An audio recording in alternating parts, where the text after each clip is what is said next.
네, 사랑하는 성도 여러분, 연휴가 엄청 긴데 어디들 안 가셨네요.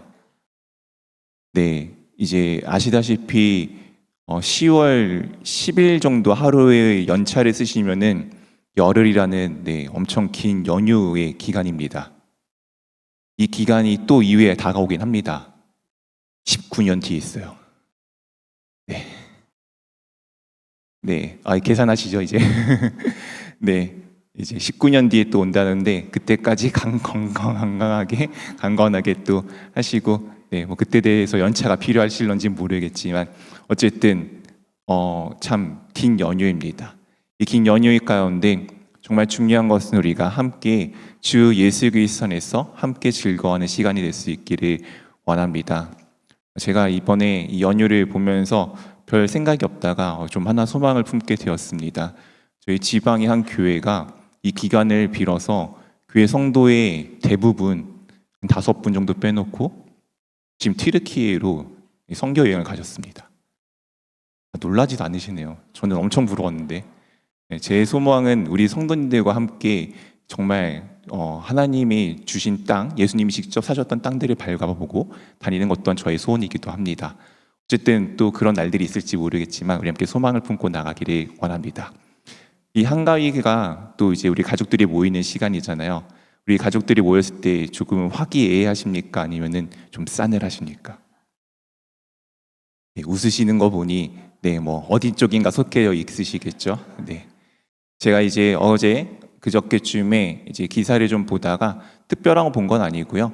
이제 지금 현 정권 대통령에 대한 이제 평가를 다루는 이제 좀 내용들을 보았습니다. 좀 특이하게도 거의 모든 세대가 현 정권에 대해서 되게 긍정적으로, 현 대통령에 대해서 긍정적으로 반응을 하여 주었더라고요. 대부분 그 중에서도 40대부터 50대가 가장 긍정적으로 반응을 해줘서 제가 이제 들어가는 주로 인터넷 커뮤니티가 그 세대쯤이니까 제목이 그랬습니다. 40대, 50대가 이 나라를 먹여 살린다.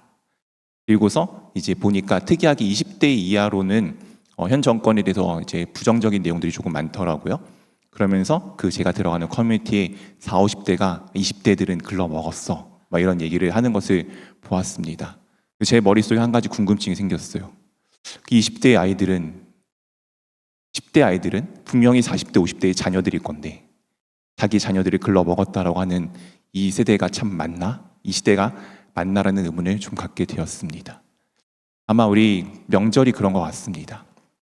각 세대가 모이고 참 오랜만에 모이는 세대가 모이는 가운데 각 세대 간의 갈등들이 있고 때로는 남녀 간의 갈등들이 있고 여러 가지 갈등들이 있을 수밖에 없습니다.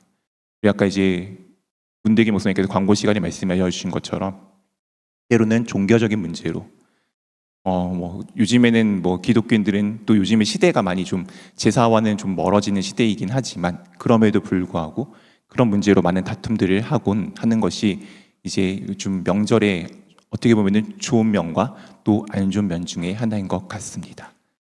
이때 우리는 어떻게 명절을 화목하게 보낼 수 있는지를 우리가 말씀을 통해서 조금은 함께 살펴보기를 원합니다. 우리가 계속 요즘 암송하는 말씀인데요. 고린도후서 5장 17절 말씀 우리 한번 같이 함께 암송해 보도록, 읽으셔도 되고 암송해 보도록 하겠습니다. 시작. 그런즉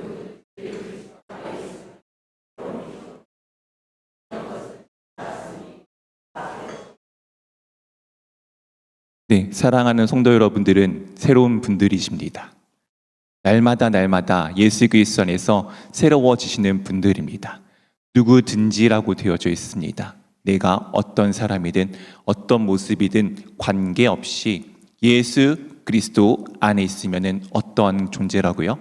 새롭게 되어지는 피조물이라고 우리 가운데 말씀하여 주고 있습니다. 그래서 이전 것은 이미 지나갔으니 무엇한다고요? 새 것이 되었다라고 말씀하여 주고 있습니다. 여기 계신 모든 사랑하는 성도 여러분들은 주 예수 그리스도 안에서 날마다 새로워지시는 귀하신 하나님의 자녀들입니다. 오늘 이 말씀을 우리가 조금 보기 전에 우리가 어떻게 새로워질 수 있었는지를 우리가 조금은 사도행전들의 말씀들을 통해서 살펴보기를 원합니다.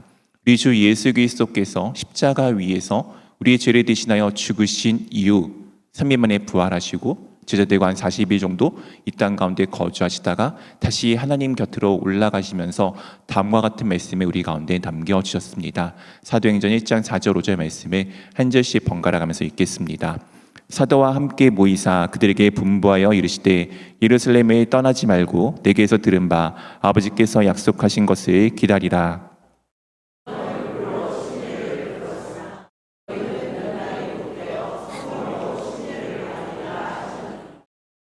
오늘 주님께서 지금 하늘로 올라가시면서 이렇게 말씀하셨습니다. 내게서 들은 바 아버지께서 약속하신 것을 기다리라. 약속하신 것을 기다리라고 말씀하시면서 그 약속하신 것이 무엇인지 5절에 말씀하여 주시죠. 몇 날이 못되어 무엇한다고요? 성령으로 침례를 받을 것에 대해서 말씀하여 주십니다.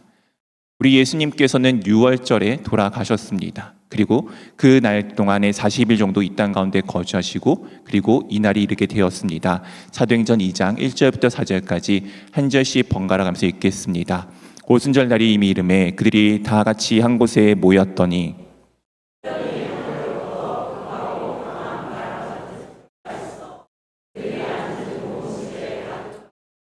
마치 불의 혀처럼 갈라지는 것들이 그들에게 보여 각 사람 위에 하나씩 임하여 있더니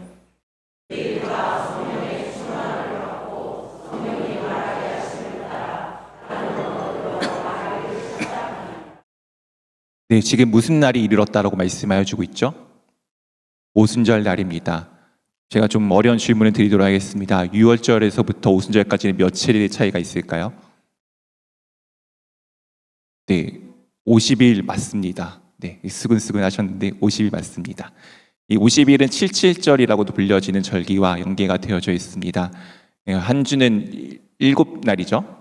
77, 7주가 지난 49일이 지나고 나면은 오순절이 되어지게 되어져 있습니다. 이날은 이제 어떻게 보면 가장 한 해의 첫 소실인 이제 원래는 한가위 같이 추석이 아니고요. 이 봄에 얻어지는 밀이나 아니면 보리 같은 것을 이제 거두고 나서 감사드리는 날입니다. 하나님께 첫 열매를 감사드리는 날이에요. 예수 그리스도께서는 우리의 죄를 대신하여 죽으셨고 그리고 무엇하셨죠? 부활하셨습니다. 예수님께서 부활하셨다는 것은 우리의 부활의 첫 열매가 되어 주셨음을 상징하는 내용입니다. 그렇기에 우리는 예수 그리스도 안에서 살아가는 우리는 예수 그리스도를 닮아 예수 그리스도를 따라 누구나 부활할 수 있는 존재가 되었습니다.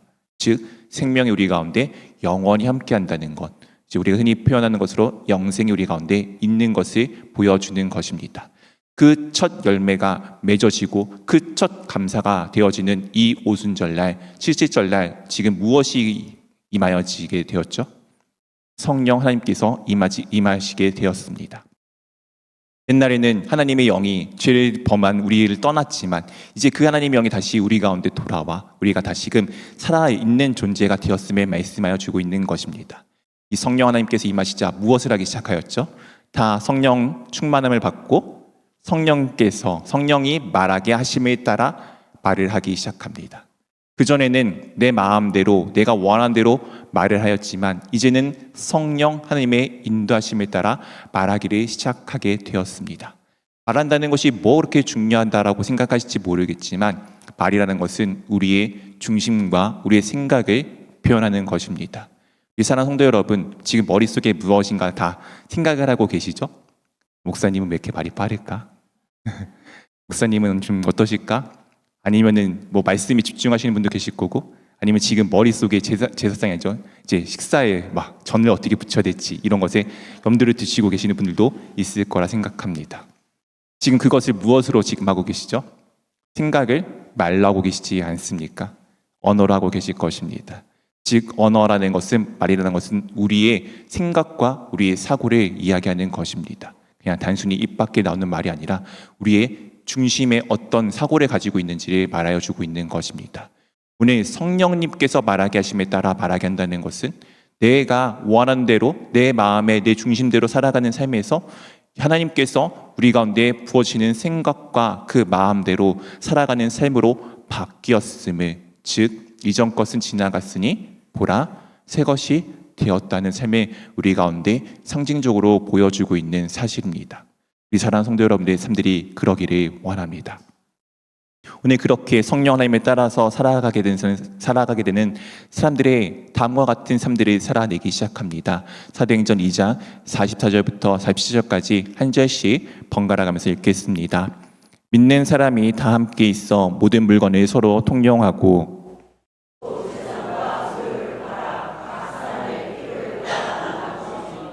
날마다 마음을 같이하여 성전에 모이기를 힘쓰고 집에서 떡을 떼며 기쁨과 순전한 마음으로 음식을 먹고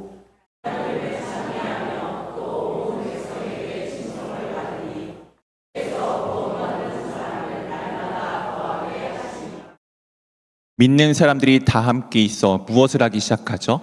자신들의 모든 물건들을 서로 나누어 쓰기를 시작합니다. 이 나눠 쓴다는 것이 그냥 막 주는 것이 아니라 각 사람의 필요에 따라서 주는 것입니다. 요즘에는 좀 그럴 일이 없지만 과거에는 그런 일들이 많았죠. 우리 옆에 이웃집에 가서 누군가가 필요하면은 빌려오고 빌려주고 하는 것들이 있었습니다. 제가 이제 인터넷에서 좀 글을 본 건데 참 감동이 깊었습니다. 옆에 좀 어려운 집이 있었고 이 집은 그래도 평이 괜찮았던 것 같아요. 근데 이 괜찮은 집이 꼭 옆집에 가서 소금이나 아니면 사소한 것들을 빌려오곤 하였다고 합니다. 그래서 자녀가 물어봤대요. 우리 집에도 있는데 왜 소금을 굳이 저 집 가서 빌려요? 그러니까 그 어머님이 얘기하셨다고 합니다. 그래야지 저 조금 어려운 집이 우리 집에 와서 뭔가 빌릴 때 편하지 않겠니? 참 좋은 이야기 아닙니까? 우리가 과거에 그런 삶들을 살아냈습니다. 근데 어느 순간 우리가 참 개인주의적인 삶들을 살아가다 보니 서로의 물건들을 나눠 쓰기보다는 내 것을 꼭꼭 감추고 내 것만 가지고 있는 시대를 살아가는 것 같습니다. 내 것을 나눠주는 이유는 무엇입니까? 그것이 내 것이 아니고 우리가 함께 하여지는 것이 얼마나 중요한지를 알 때이지 않습니까? 오늘 이때의 시대의 사람들이 원래도 우리와 같은 개인주의적인 성향들이 강했을 때인데도 불구하고 왜 물건들을 나눴느냐? 이것이 내게 주어진 것이 아니 내게 주어진 것은 필요한 누군가에게 줄 수 있게끔 주신 하나님께서 나에게 주신 것임을 깨달았기 때문입니다. 즉 내 것이 아니라 하나님의 것임을 고백하는 삶들을 살아내기 시작하였기 때문이죠. 그래서 어떻게 하죠? 물건들을 통용하고요. 그렇게 함께 성전에 모이기를 힘쓰고 그리고 기쁨과 순전한 마음으로 음식을 먹고 함께 식구가 되었다는 것을 의미하고 있습니다. 이 식구란 뜻이 밥식자의 입구자 아닙니까? 밥을 나누는 가족이라는 의미입니다. 우리가 날마다 오늘은 죄송하지만 식사가 없어요. 명절이기 때문에 가셔서 맛있는 거 많이 드셨으면 좋겠습니다. 어쨌든 이 식사가 없어서 좀 아쉽긴 하지만 우리 교회는 그래도 좋은 식사를 대접하려고 제가 계속 거듭 말씀드리고 하는 이유가 여기에 있습니다. 많은 식사를 함께 식사를 나누는 것이 얼마나 주 안에서 중요한지를 보여주는 것입니다. 어쨌든 이제 명절이기 때문에 또 가족들이 모여서 함께 식사를 나누실 것이잖아요. 그때 어떤 마음을 하라고요? 기쁨과 순전한 마음으로 하여 주시기를 부탁드립니다. 물론 때로는 어떤 분들은 그러신 분들이 계실 거예요. 잘 믿지 않는 가정들이 많은 가정 가운데는 여전히 제사를 드리는 가정들이 있을 수도 있습니다. 부득이하게 그 집안에 어떻게 보면 며느리로서 아니면 딸로서 아니면은 요즘에 남자들도 좀 도와준다고 하니까요. 남자들도 그 일을 거두르면서 그런 마음들이 있지 않습니까? 내가 왜 이 제사상을 봐줘야 되지? 내가 도대체 이것을 왜 챙겨줘야 되지? 근데 기쁜 마음으로 하십시오.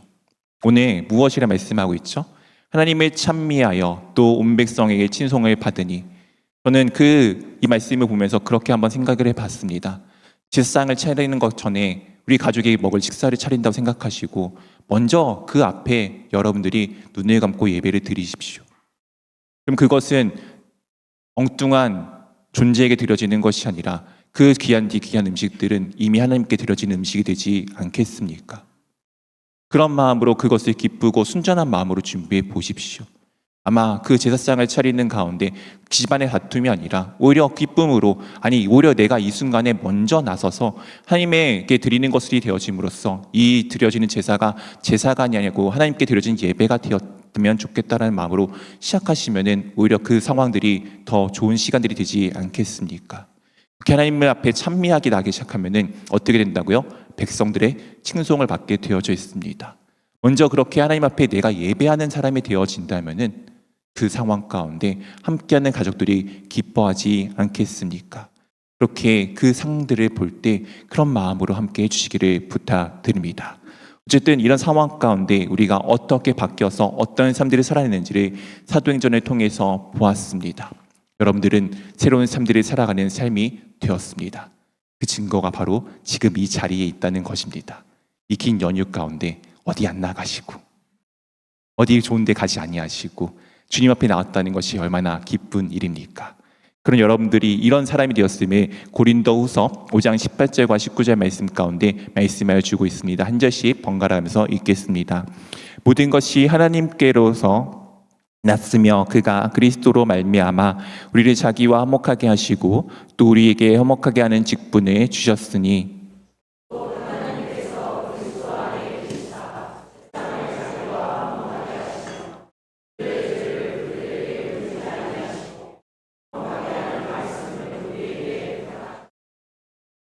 모든 것이 하나님께로부터 나왔습니다. 이 세상의 모든 것은 주님께로부터 나왔고, 근데 그 모든 것들을 예수 그리스도께서 다시 모든 것을 하나님과 함께 화목하게 만들어 주셨음과 동시에 또한 그 화목하게 하는 직분을 누구에게 주셨다고요? 우리에게, 나에게 주셨습니다. 가정 가운데 화목하게 할 수 있는 그 키가 어디 있느냐? 옆에 있는 내 시누이가 아니고요. 시누이랑 별로 안 드시는군요. 네. 이러면 또 저희 아내가 시누이랑 다투는 것처럼 오해하실 것 같은데, 네, 다투진 않습니다. 네. 어쨌든 중요한 것은 내 옆에 있는 사람이 아니고 화목하게 하는 키는 나에게 있습니다. 믿는 나에게 있어요. 우리 가족이 화목하냐? 내가 주님과 화목하냐? 내가 옆에 있는 사람과 화목하냐를 보면 되어지는 것입니다. 옆에 사람이 잘하면 되지가 아니고 내가 잘하면 됩니다. 오늘 화목하게 하는 직분을 누구에게 주셨기 때문이죠? 나에게 주셨기 때문입니다. 이 주셨는데 어떻게 한다고요? 곧 하나님께서 그리스도 안에 계시사 세상을 자기와 화목하게 하시며, 하나님께서 그리스도 안에서 계십니다. 참 신기하죠? 예수 그리스도는 하나님의 아들이라고 하시면서도 하나님께서는 그 안에 계십니다. 동시에 우리가 하나님의 자녀이지 않습니까? 하나님은 어디 계신가요? 우리 안에도 함께 하고 계십니다. 함께 하시는 그 하나님께서 세상의 자기와 어떻게 하셨다고요? 화목하게 만들어 주셨습니다. 사실 정확하게 내가 화목하게 만들 수 있는 게 아니고 내 안에 계신 하나님이신 예수 그리스도께서 그것을 화목하게 만들 수 있습니다. 다툴 때마다 그러니까 우리는 무엇하는 거죠? 주님이 저를 화목하는 직분을 주셨는데 제가 할 수 없네요. 이 상황을 화목하게 주님께서 만들어 주십시오라고 기도를 하십시오. 우리가 정말 친척들이 오랜만에 모여서 분명히 이야기를 하시지 않겠습니까? 분명히 이야기하다 보면 꼭 정치 얘기가 나옵니다. 네, 정치 얘기가 나오면 꼭 싸우더라고요. 네. 엊그저께 저희 아버지와 삼촌이 이제 외삼촌이 만나서 이제 아버지가 이제 요즘에 중국의 무비자를 딱 얘기하시니까 작은 애수님이 말씀하시더라고요. 이슈를 얘기하시는군요. 네. 네, 뭐 그걸로 다투신 건 아니신데, 네, 얘기를 하다 보면 자연스럽게 얘기가 나오고 의견이 달라서 다툴 때가 있어요. 그때마다 우리는 어떤 마음을 품고 하는 것입니까? 주님, 예수 그리스도의 마음으로 이 상황을 화목하게 만들게 도와주시옵소서. 제 생각은 이런데, 주님께서 지혜를 주사 이 상황이 다툼으로 넘어가지 아니하고 어떻게 잘 풀어질 수 있도록 인도해 달라고 기도하면서 그 상황들 가운데 대화를 해 보십시오. 그것이 참 중요합니다. 또한 아마 이제 우리 젊은이들은 이 명절 때 어른들 만나는 걸 참 지독히 싫어합니다. 왜냐하면 맨날 똑같은 얘기 하시죠. 시집 가라, 장가 가라, 학교가 어디냐, 너는 돈을 얼마 버냐, 왜 그렇게 살아가냐. 우리 작은애 삼촌이 이제 86세대입니다. 옛날에 386이라 했고 요즘에 586이라도 불리는데, 이 삼촌에게 여러 번 여쭤봤어요. 왜 삼촌은 우리를 MZ라고 부릅니까? 제가 MZ 중에 하나입니다. 안 믿기시죠? 저도 안 믿겨요. 네. MZ가 83년, 81년생부터 2010년대생까지 묶어놓은 겁니다. 말이 되나요? 네. X세대도 이해가 안 된다고 하시더라고요. 86세대께서. 근데 저는 Y세대, M세대거든요. 제가 어떻게 이해가 되겠냐고 하시고 통째로 묶어놓은 겁니다. 자기들이 이해 안 된다고. 네, 우리 젊은이들 그냥 그렇게 이해하고 계세요. 어른들이 이해가 안 된다고 생각하시고 묶어놓구나. 네, 그러니까 우리가 어떻게 그분들의 이야기를 들을 수 있고 이해할 수가 있겠습니까? 그러므로 각각마다 그런 마음들을 품으셨으면 좋겠습니다. 저분이 나에게 주는 말은 우리 젊은이들에게 말하는 거예요. 나에게 좋은 이야기를 해주시고자 하는 마음을 한번 그냥 귀담아 들으십시오. 그리고 그 순간만 잠깐 버티면 됩니다. 네. 우리 일주일 내내 있지 않습니까? 그래서 그 순간을 기다리고 저분이 우리를 다 이해하지 못하니까 MG를 묶어놨다니까요. 20년, 30년을 묶어놨다니까요. 네, 그러니 그냥 우리 세대와 조금 다른 그 시대의 모습을 가지고 우리 가운데 말씀해 주시구나. 내가 그래도 조카니까, 내가 그래도 손주니까, 내가 그래도 사랑하게 사랑하는 친척이니까 귀한 말씀해 주시구나라고 그냥 그런 마음으로 주님께 기도하는 마음으로 들으십시오. 우리 어르신들 이제 다음 세대에게 조언을 할 때 그 세대들이 이해 안 되지만 그 세대들의 나름의 고민들이 있습니다. 그 세대들을 이해하는 마음으로 함께 좀 해줬으면 좋겠습니다. 제가 가끔씩 말씀을 드리지만 저희 외할머니께서 항상 요즘에는 안 그래서 저를 볼 때마다 하셨던 말씀이 있어요. 밥은 먹었냐? 네, 요즘 세대에 밥을 못 먹는 세대가 어디 있습니까? 밤 12시에 들어와도 밥을 먹었냐? 이렇게 하시는 것을 처음에는 화가 났는데 나중에는 이해했어요. 그 세대는 밥이 먹는 게 정말 귀한 세대였지. 사실 요즘에는 저도 그랬다고 합니다. 밥 없으면 라면 끓여 먹으면 되지. 어렸을 때 그렇게 얘기를 했다고 하더라고요. 시대가 다른 거를 조금은 이해하면은 충분히 우리가 이야기들을 나눌 수가 있습니다. 그렇기 때문에 어른들 말씀하실 때도 그 다음 세대들이 조금은 마음이 다치지 않도록 기도하시면서 내가 예수 그리스도의 화목한 직분자로서 이 이야기를 해야겠다라는 마음으로 기도하시고 하여지면 좋겠습니다. 오늘 또한 무엇을 말씀하시죠? 그죠? 화목하게는 말씀 우리에게 부탁하셨느니라. 화목하게 하는 말씀 우리에게 부탁하셨습니다. 그렇게 여러분들은 그 화목하게 하는 말씀을 쓸 수 있는 사람들이 되었으면 좋겠습니다. 계속해서 고린도후서 5장 20절 말씀을 함께 읽어보도록 하겠습니다. 그러므로 우리가 그리스도를 대신하여 사신이 되어 하나님이 우리를 통하여 너희를 권면하시는 것 같이 그리스도를 대신하여 간청하노니 너희는 하나님과 화목하라. 오늘 지금 사도 바울이 우리가 그리스도를 대신하여 사신이 되었다라고 말씀하여 주고 있습니다. 동시에 우리도 똑같습니다. 이 세상에 향하여 우리는 예수 그리스도의 사신, 예수 그리스도의 지금 대신하여 그들 가운데 예수 그리스도를 보여줄 수 있는 예표가 되어져 있는 것입니다. 책임이 막중하시죠? 이 명절 가운데 정말 오랜만에 친척을 만나잖아요. 안 믿는 친척을 특히 만났을 때 그 사람이 언제 어디서 예수 그리스도를 만날 수 있겠습니까? 평상시 삶에서는 보기 힘듭니다. 평상시에서는 그의 삶에 예수 그리스도를 만나기 힘들어요. 근데 이 명절에 어쨌든 친척이라는 이유로, 혈연이라는 이유로 어쨌든 하루든 이틀이든 북적이면서 한 끼 식사든 해야 하지 않습니까? 그때 그 믿지 않는 존재가 어떻게 예수 그리스도를 볼 수 있느냐? 바로 믿는 나를 통해 볼 수가 있습니다. 그래서 우리는 먼저 무엇을 해야 되냐? 하나님과 함께 화목해야 합니다. 하나님과 함께 화목하기 위해서 우리는 무엇을 해야 되죠? 네, 항상 똑같지 않습니까? 말씀과 기도입니다. 우리 아까 문대기 목사님께서 말씀하셨죠? 연휴 기간 동안에 무엇 하라고요? 말씀을 묵상하시라고요. 너무 많은 거 묵상하실 필요 없습니다. 좋아하는 말씀 계속 그냥 묵상하세요. 우리 계속 암송하는 말씀도 있잖아요. 묵상하세요. 그러고서 기도하시고 그 순간에 그 사랑하는 친척과 이야기를 나누면 되는 것입니다. 하나님과 화목하게 되었다면 놀랍게도 하나님께서 그 순간에 그때 임재하셔서 이 모든 순간을 화목하게 만들어 주실 것입니다. 우리가 그런 마음을 가지고 또한 이 명절을 지내기를 원합니다. 마지막으로 우리 고린도후서 5장 21절 말씀 함께 같이 읽어보도록 하겠습니다.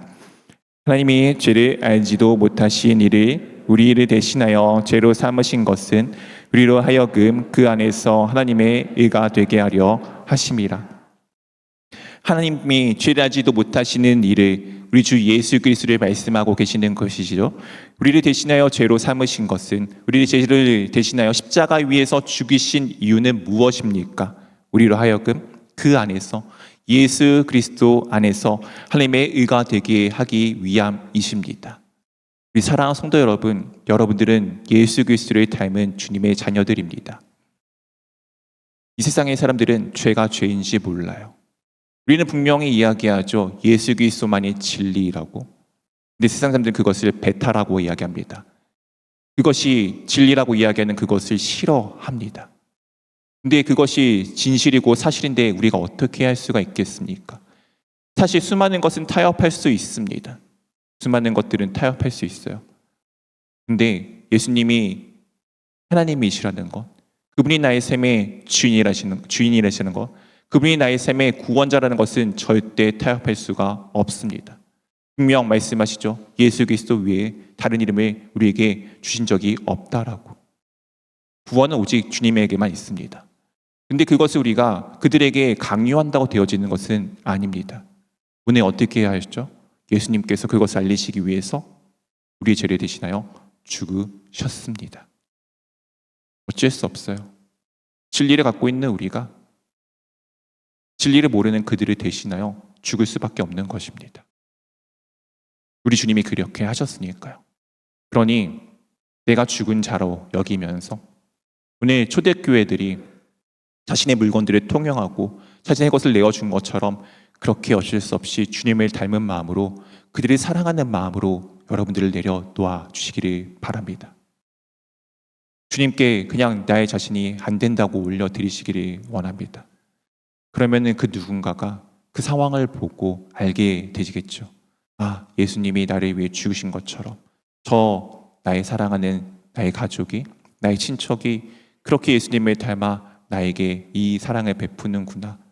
그렇게 그 사랑의 베품을 경험하여 정말 이 시간이 화목하여지는 시간이 되기를 원합니다. 말씀을 맺겠습니다. 식사를 하실 때 주님 앞에 먼저 예배를 드리십시오. 그것이 우리가 삶을 살아가는 방식입니다. 때로는 제사상을 차려주신다고 하더라도 먼저 눈을 뜨고 먼저 그 앞에 그 음식을 붙들고 기도로 하나님께 올려드리십시오. 그것은 주님 앞에 신령한 음식이 되어질 것입니다. 그 음식을 가지고 나눌 때 비록 그것이 제사상 앞에 차려져 있겠지만 그러나 그것은 이미 주님께 드려진 것이기에 더 이상 더러운 것은 되어질 수 없을 것입니다. 먼저 그렇게 주님 앞에 올려드리는 예배자가 되어 주십시오. 또한 주님은 우리를 대신하여 자신을 내어주신 하나님이십니다. 우리는 그것을 닮은 사람이기에 내 사랑하는 내 가족이 죽음에 가는 것이 얼마나 안타깝다는 것을 아신다면 그들을 위해 죽으십시오. 내가 잘난 게 아니고 내 안에 계신 그리스도께 모든 것을 맡겨드리며 기도와 말씀을 가지고 나아가십시오. 내가 할 수 없습니다. 내 안에 계신 주님께서 화목하게 만들어 주십시오라는 기도를 계속 내 마음 가운데 품고 되뇌이며 대화에 임하여 주십시오. 그러면 이 시간이, 이 긴 연휴의 시간이 다툼의 시간이 아니라 예수 그리스도로 인하여서 화목한 시간, 그리고 진정한 화목인 하나님과 함께 화목하게 되어지는 시간, 믿지 않는 그 누군가가 예수 그리스도께 돌아오는 귀한 시간이 되어질 것입니다. 그런 귀한 연휴의 시간이 될 수 있기를 주님의 이름으로 축원드립니다.